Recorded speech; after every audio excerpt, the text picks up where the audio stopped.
것을 감사합니다. 때마다 일마다 성령 안에서 복된 삶을 누려가는 우리 성도들 되기를 기원합니다. 아침에 딱 일어나서 우리가 행동하기 전에 앉아서 주님을 찾고, 그리고 우리가 옷을 입고, 그리고 간단히 얼굴을 씻고, 그리고 성전으로 나오면 얼마나 마음이 상쾌하고 기분이 좋은지 모릅니다. 예배를 마치고 아침 기도회를 마치고 집으로 돌아갈 때면 떠오르는 태양을 보면서 가게 되면 얼마나 기분이 상쾌한지 모릅니다. 날마다 여러분 안에 신령한 산소가 공급되기를 기원합니다. 신령한 산소가 오늘도 이 새벽에 공급된다, 이런 생각을 가지시고, 산에 가면은 좋은 공기를 많이 마시잖아요. 보약과 같은 것이라는데, 여러분 이 새벽에 주회전에 나와서 기도하고 찬송하고 말씀 듣고 그리고 가면 신령한 산소가 공급되는 것입니다. 여러분의 영혼과 육체가 주 안에서 강건해질 줄로 믿습니다. 따라서 해봅시다. 우리는 더불어 손을 펴며 살라고 부름받았습니다. 우리가 1988년도 서울올림픽이 세계적인 국가들이 동원되면서 성대하게 치러졌습니다. 여러분 주제가 다 아시죠? 손에 손잡고. 참 그 노래를 부르면 마음이 아주 신선해지고 또 뭉클해지는 그런 노래입니다. 재미그룹 코리아나가 이 노래를 불러서 세계적인 인기를 독점하기도 했습니다. 하늘 높이 솟는 불, 우리의 가슴 고동치게 하네. 이제 모두 다 일어나 영원히 함께 살아가야 할 길 나서자. 손에 손잡고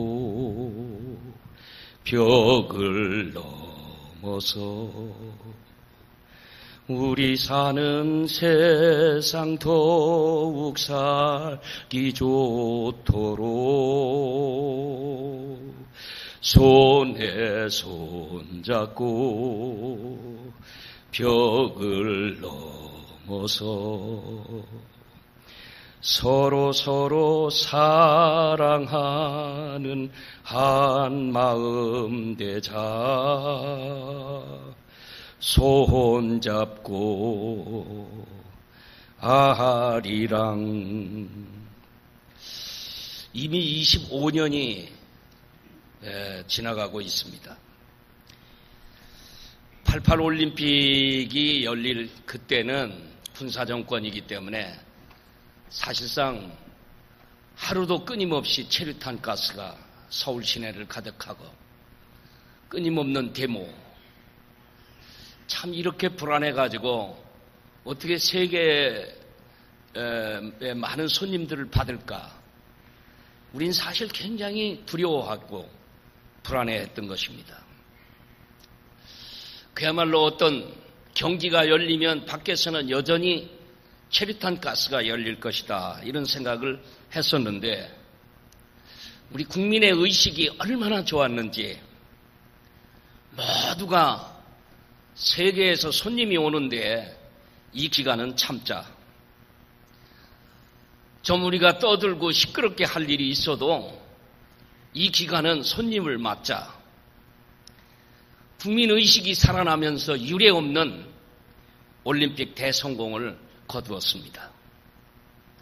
행사 기간 내내 솔선수범해서 쓰레기를 줍고 자원봉사자들의 줄이 길을 이었고 승용차를 멈추고 공공교통버스를 이용하면서 거리 소통을 원활하게 해서 그야말로 손님들로 하여금 짜증나지 않는 대한민국을 인식시키자고 하는 시민의식이 최고조에 달했습니다. 손에 손잡고 벽을 넘어서 함께 살아갈 좋은 세상을 만들자.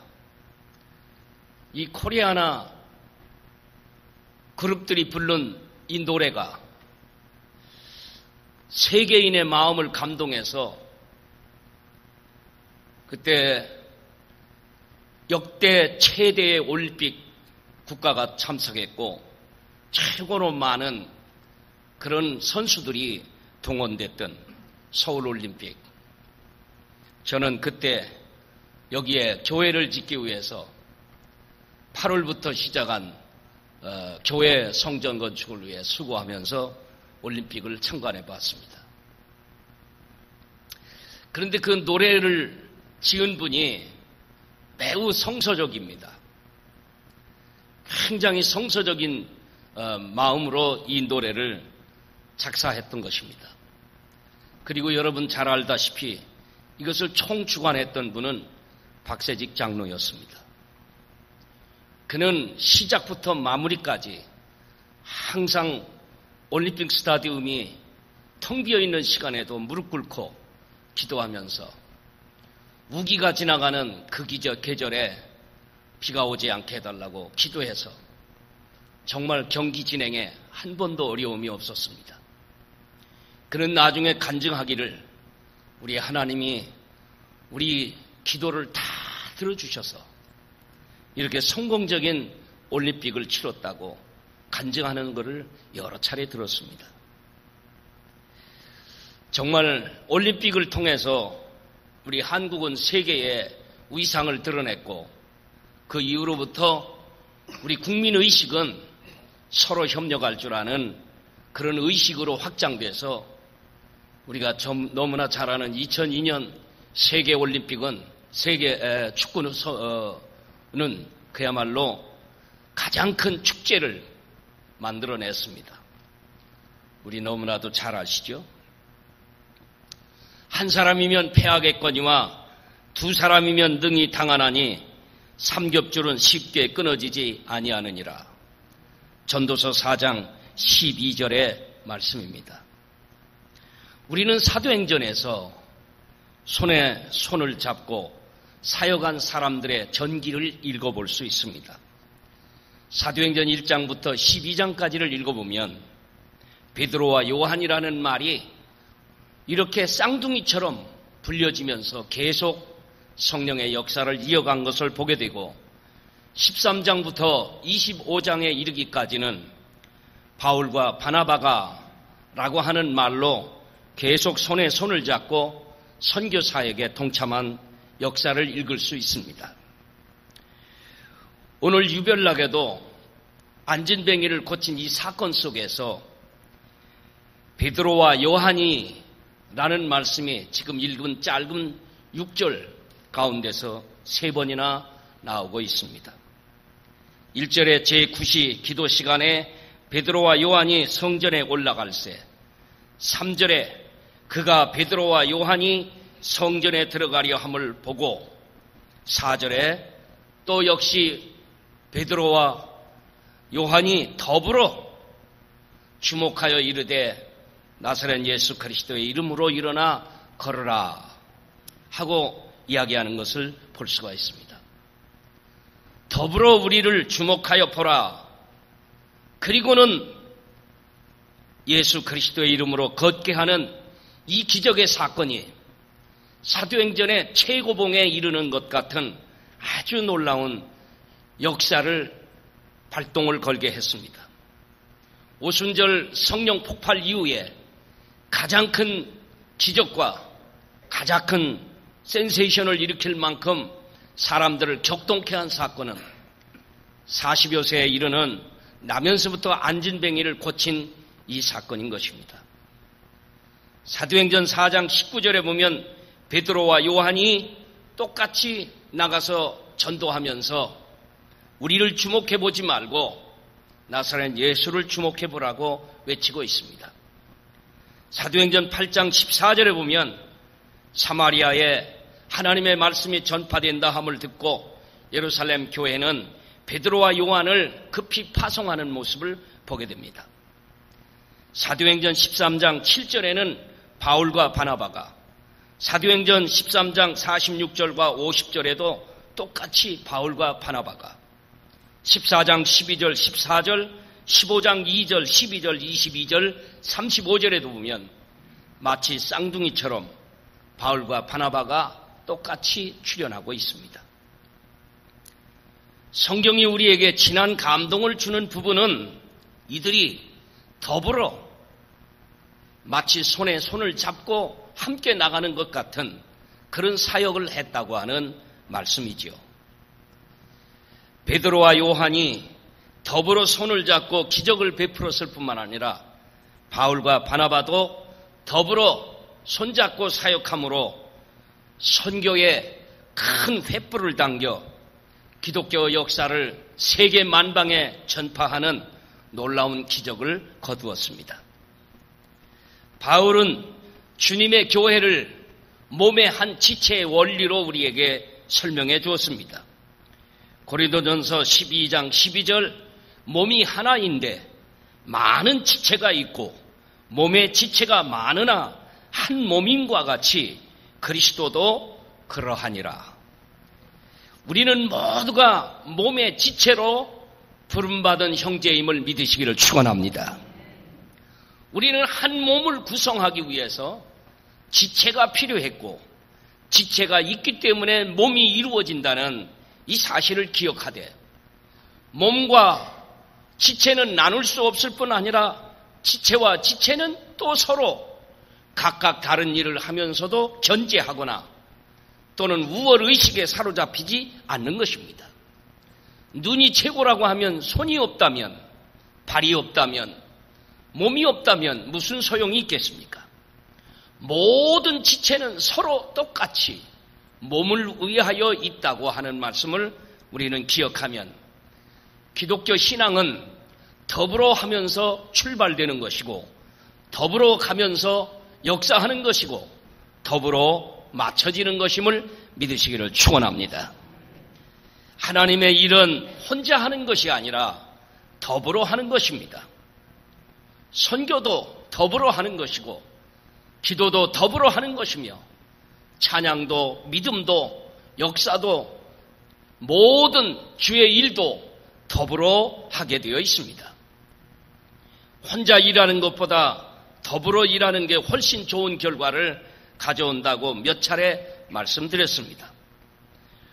혼자 일을 잘하는 일꾼보다 더불어 일을 잘하는 일꾼이 더 좋은 일꾼이고 더 훌륭한 성도인 것입니다.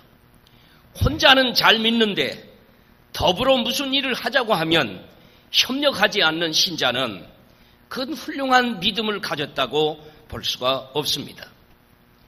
가장 뛰어나고 탁월한 리더는 혼자 일을 잘하는 사람이 아니라 더불어 모든 사람을 일을 잘하도록 호응하도록 이끌어내는 그러한 특별한 동기를 주면서 이끌고 가는 리더인 것입니다.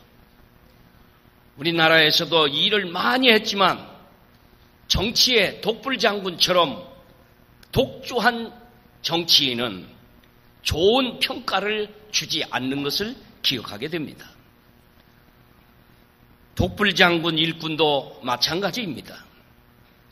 권면을 하면 서로 들어줄 줄 알고 우리에게 도움을 호소하면 그 도움에 요청하면서 받아들이고 동참할 줄 아는 협력자, 그들을 통해서 작은 일도 커지고 못할 일도 하게 되는 것입니다. 하나님이 이 땅에 세우신 두 기관이 있는데 하나는 가정이요 하나는 교회입니다. 그런데 거기에 구성 요소는 최초의 가정에서부터 시작하게 하신 것을 보게 되는데, 하나님은 남자와 여자라는 두 성을 주시고 두 성을 결합함으로 부부가 되게 하시고 가정을 이루며 가정을 이끌어가게 하신 것을 알게 됩니다. 그러기에 부부는 서로 돕는 배필이다 하는 이름을 주었습니다. 더불어 서로 사랑하며 서로 도와가며 서로 부족함과 약점을 결점을 보완해가는 부부다 하는 그런 이름을 우리에게 준 것입니다. 교회도 마찬가지입니다. 남성과 여성이, 어른과 젊은이가, 그리고 가진 자와 못 가진 자가 더불어 사역하는 것이 바로 교회요 아름다운 공동체가 되는 것입니다.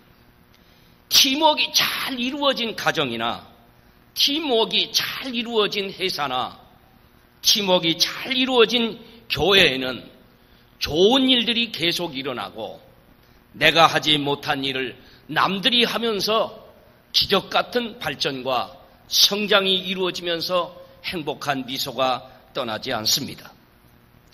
모든 스포츠의 꽃은 팀워크입니다. 축구 경기를 보십시오. 최전방에 있는 선수가 골인을 시켜서 승리하기를 원하지만 그러나 후방에 있는 어시스트 해주는 선수들이 좋은 기회를 만들어주지 않으면 최전방 선수는 골인을 시키지 못합니다. 아무리 뛰어난 실력을 갖춘 선수가 있다 할지라도 그 사람 혼자로 경기는 결코 이기지 못합니다. 정치도 기업도 국가 방위나 또는 발전도 더 나가서 교회도 마찬가지입니다. 전방과 후방이 있고 그리고 힘 있는 자와 없는 자가 결합하면서 일해 나가도록 되어 있습니다. 서로 균형을 잘 갖춰 협력할 줄 알아야 아름다운 교회요 또 하나님이 기뻐하시는 믿음을 가진 자인 줄로 믿으시기를 축원합니다. 베드로와 요한, 바울과 바나바, 다윗과 요나단, 모세와 여호수아, 엘리야와 엘리사, 바울과 디모데, 브리스길라와 아굴라, 성경 창세기부터 계시록에 이르기까지 나오는 주옥 같은 하나님의 복음 전도와 사역을 위해서 쓰임받은 환상적인 콤비들을 우리는 만날 수가 있습니다. 교회란 환경과 조건, 학벌과 습관이 서로 다른 사람들이 모이는 곳입니다. 지역도 다르고 지내온 습관도 다르고 모든 환경이 서로 달라서 뜻이 다를 수 있고 생각이 다를 수 있고 마음이 맞지 않을 수도 있는 것입니다. 그럼에도 불구하고 교회가 하나 되어 일하기에 세계라는 비전을 가지고 하나님 앞에 선교하려고 대드는 것입니다. 그리고 그런 연합 때문에 교회 선교는 이루어지고 큰 역사를 펼쳐나갈 수 있는 줄로 믿습니다. 그러나 우리가 어떻게 더불어 손에 손을 맞잡고 함께 사역하며 나갈 수 있을까? 그것은 특별히 제가 사도행전을 읽은 이유는 오순절 성령 체험 이후에 이러한 역사는 더 강하게 일어났다는 것을 사도행전은 우리에게 제시하고 있는 것입니다. 성령 충만 체험을 하고 난 베드로와 요한은 날마다 올라가던 성전에 기도하러 가는 그 시간에 사람을 보는 새로운 안목이 열렸던 것입니다. 전에도 수없이 그 성전을 찾아 올라갔고 수없이 거리에 앉아서 구걸하는 안진뱅이를 날마다 보면서 성전을 출입하고 기도하러 올라갔었는데 왜 이날따라 그 안진뱅이를 바라보는 눈이 열렸을까? 전에도 스쳐 지나갔고 전에도 한 푼 달라고 외치는 그 소리를 귀가 닳도록 들었건만 한 번도 그에게 관심을 기울이지 않았던 베드로와 요한이 그날은 애면하지 못했고 그에게 다가가 둘이 함께 그를 바라보라고 우리를 바라보라고 외치면서 나사렛 예수 그리스도의 이름으로 일어나 걸으라고 하니 그가 벌떡 일어나 걸어 성전으로 들어가 하나님을 찬미하며 예배했다고 하는 것입니다. 우리는 여기서 아주 중요한 것을 주목하지 않을 수 없습니다. 사람을 보는 안목, 심상치 않게 사람들을 바라볼 수 있는 관점을 기울이게 하는 것, 그것은 바로 우리에게서가 아니라 성령이 주신다는 것을 기억해야 될 줄로 믿습니다.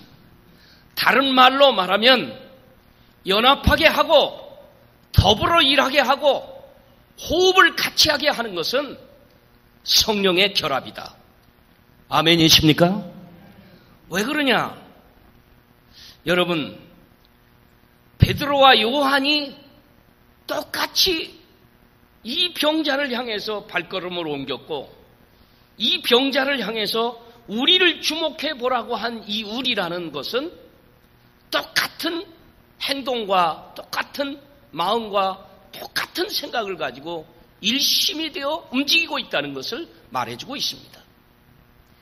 그것은 바로 성령은 베드로와 요한을 끈끈한 끈으로 묶어주었고 그들이 바라보는 안목은 똑같아서 나면서부터 안전뱅이 된 자를 향해서 누가 가자고 한 것도 아니고 스스로 가서 둘이 똑같은 목소리로 외치면서 우리를 보라고 했고 베드로가 손을 잡아 일으켜 그에게 걸으라고 했을 때 요한은 분명히 거기서 협력자로 일했던 것입니다. 성도 여러분, 성령은 우리에게 한 마음을 품게 하시는 거룩한 영이신 줄로 믿으시기를 축원합니다. 같은 마음, 같은 생각, 같은 뜻, 그리고 같이 걸어가면서 동행하도록 하는 역사, 그리고 사람을 보는 안목도 같아서 예사스럽게 그대로 지나가면 안 되고 찾아가서 잡아주자, 일으키자, 저의 눈을 뜨게 하자 하는 이런 동심이 함께 작용했기 때문에 그를 향해서 나아갔던 것입니다. 미국의 벤자민 클랭크리는 성공하려면 사람을 꿰뚫어보는 안목을 기르라고 했습니다. 성령은 특별히 라오디게아 교인들에게 안약을 발라 눈을 떠서 보게 하라고 하는 말씀을 주십니다. 이게 무슨 의미일까요? 오늘 우리는 성령의 안약을 발라야 사람 보는 안목이 달라지고 차별하고 무시하고 실족하게 하고 넘어지게 하는 그런 사람을 무시하고 차별하는 안목이 아니라 건지고 세워주고 일으켜주고 도와주려는 사람 보는 안목, 이것은 성령이 주시는 안약인 줄로 믿으시기를 축원합니다. 손에 손잡고 우리 모두 이웃의 필요를 나사렛 예수의 이름으로 채워주려고 할 줄 아는 성도가 되기를 기원합니다. 우리가 서로 사랑하며 손을 잡고 걸어가면 작은 선교단체는 기적이 일어날 것입니다. 작은 어떤 모임은 큰 모임으로 바뀔 것입니다. 손에 손잡고 도와주면 무거운 짐을 지고 가는 이의 힘은 훨씬 가벼워질 것입니다. 여러분은 건강한 손을, 약한 자의 손을 잡아야 합니다. 가진 자의 손을 가지고 갖지 못한 자의 손을 잡는 손. 먼저 믿는 자는 이제 막 믿는 초보자의 신앙을 잡아주는 손, 그 손을 통해서 일어나는 역사는 시너지 효과가 있어 많은 결과를 가져오는 것을 기억하고 함께 손잡고 약한 자를 도우러 일어나가는 성도 여러분 되시기를 주의 이름으로 축원합니다. 큰 역사